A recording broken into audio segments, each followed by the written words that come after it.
My name is Emma Frid, and I'm presenting the paper Reimagining Accessible Digital Musical Instruments, a survey on electronic music making tools. And this is work that I did together with Alan Ilsar.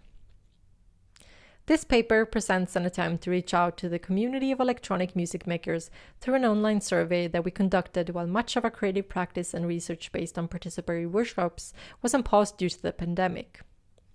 The purpose of this work was to give voice to people with disability in the NIME community. The work was inspired by our previous research on ADMIs. ADMIs are interfaces that invite curiosity, exploration, and a sense of empowerment. In a music-making context, empowerment is by being able to access the experience of music and regain the rights to hear, play, and express music. Within the NIME community, this empowerment must go a step further, inviting and supporting musicians with disability to hack, code, and build their own custom instruments. For this purpose, we reach out to the community to ask the practitioners questions about their current music-making setup and their envisioned ideal electronic music interfaces.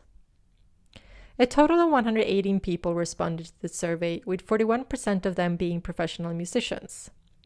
74% identified as male, 20% as female, and 6% using other terms. 12 persons identified as living with a disability or access requirement.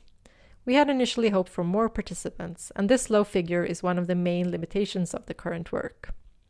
12 persons corresponds to 10% of the total number of participants.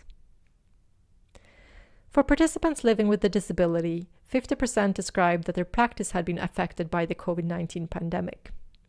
For persons living without a disability, the corresponding number was 58%.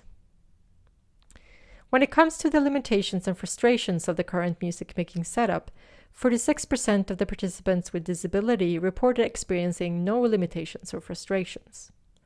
The corresponding figure for persons without disability was 21%. We asked the participants to envision their ideal music interface, and we also questioned them about their view on gestural controls and machine learning in the context of their work. In the following slides, we will highlight some interesting quotes about these topics from participants with disability. When it comes to descriptions of the imagined ideal interface, one participant described, "I don't think there can be an ideal interface other than the one you plug into your brain to extract music directly from it. Every other physical interface will be flawed in some way or will dictate the composition performance process." Several participants commented on the potentials and limitations of machine learning in musical interfaces. For example, one participant stated, "The problem is making adjustments to the learned models after training. Everything is a black box, and it can be difficult to make small tweaks when all you can do to change the model is indirect." Regarding assistive technologies, one participant stated, "I have had my disability since birth and grown up with technology, particularly with computers, and so I've probably adapted to the technology rather than using assistive technologies."